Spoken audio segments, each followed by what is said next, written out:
कि इन दुष्कर्मों का फल हमें अंत में किस प्रकार भुगतना पड़ेगा। इस जीवन में जो नाना प्रकार के दुख हम लोगों को उठाने पड़ते हैं, वह हमारे पूर्व कर्मों के ही फल भोग है। यह देह मुख्यतः कर्म का साधन है और यह लोक मुख्यतः कर्म लोक है। इस शरीर के रहते जो भोग प्राप्त होता है, वह कितना ही अधिक होने पर भी उस भोग से तो कम ही है जिस भोग की पूर्णता के लिए मनुष्य को मृत्यु के पश्चात भोग देह प्राप्त होता है। यह भोग देह भी दो प्रकार का है। एक तो वह सूक्ष्म शरीर जिससे सत्कर्म के फल स्वरूप स्वर्गादि भोग भोगा जाता है, और दूसरा वह यातना देह जिससे दुष्कर्म के फल स्वरूप नाना प्रकार की नरकीय यातनाएं भोगी जाती है। मृत्यु के पश्चात तुरंत ही नवीन देह नहीं प्राप्त होता।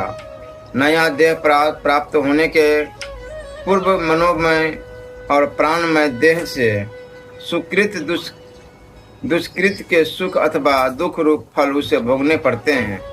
सुकृतों के पारलौकिक सुख रूप फल इस संसार में प्राप्त होने वाले सुखों से अनंत गुना अधिक है, और दुष्कृतों के नरकादि दुख रूप फल इस जीवन में प्राप्त होने वाले दुखों से अनंत गुना दुख है।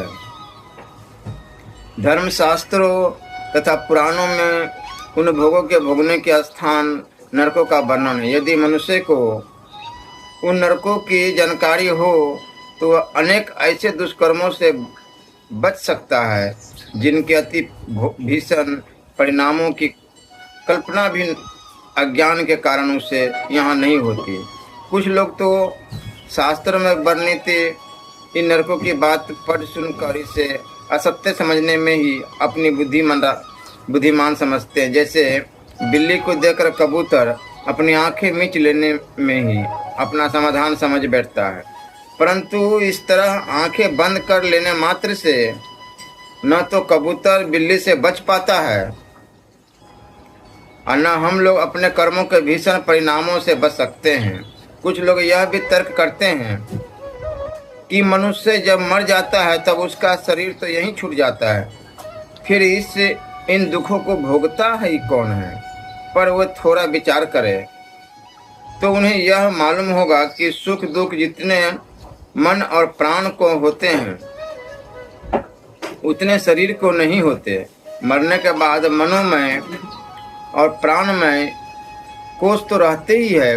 पार्थिव शरीर छूटने पर इन्हें